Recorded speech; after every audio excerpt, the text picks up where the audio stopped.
Clock is ticking for Congress to raise the debt ceiling before June 1st. That's the date when Treasury Secretary Janet Yellen warned the U.S. could breach the debt ceiling.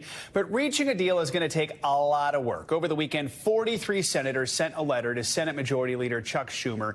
In it, they said, quote, "We will not be voting for cloture on any bill that raises the debt ceiling without substantive spending and budget reforms." Now, Democrats are vowing not to negotiate if Republicans insist on tying a debt ceiling vote to spending cuts.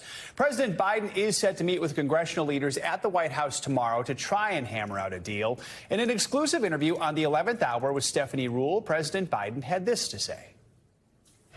Is Kevin McCarthy an honest broker for you to negotiate with? I think he's an honest man. I think he's in a position, though, he had to make a deal that was pretty, 15 votes. 15 votes that where he just about sold away everything.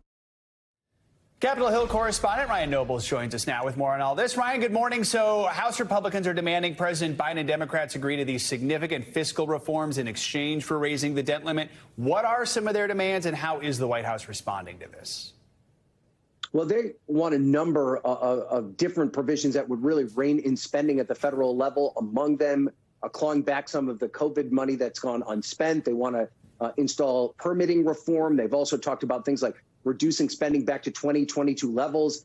They've got a long list of provisions that they passed in the House-backed bill. And that 43 number that you point to in that letter that was sent by senators to President Biden is important because it shows that Republicans in the Senate can hold back any momentum that a deal that could potentially be cut because it would require 60 votes to pass in the Senate.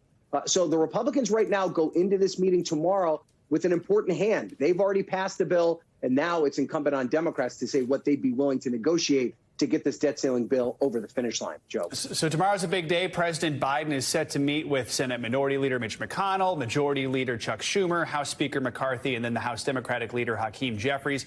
Seems both sides are obviously pretty far apart, even for a short-term deal right now. Yeah, it does seem that way, Joe. At least that's their public position, right? I think what many are hoping is that when they get behind closed doors, that's where the real negotiating can happen.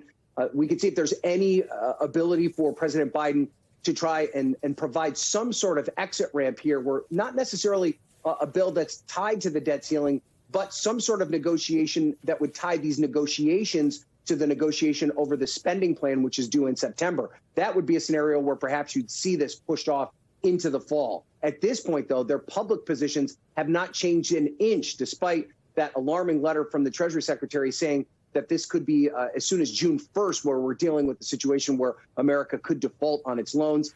So this meeting is as high stakes as it gets, Joe. Yeah, and quickly remind us about what's at stake here, Ryan. What are the potential impacts if we do breach the debt ceiling? I mean, not to understate it, Joe, you really can't. It could be economic calamity. It could lead to a stock market crash. It could mean a 401ks could implode. It could also mean things like the housing sector could crash. There's also the risk of federal benefits being able to be paid out for things like veterans benefits and things along those lines, SNAP benefits.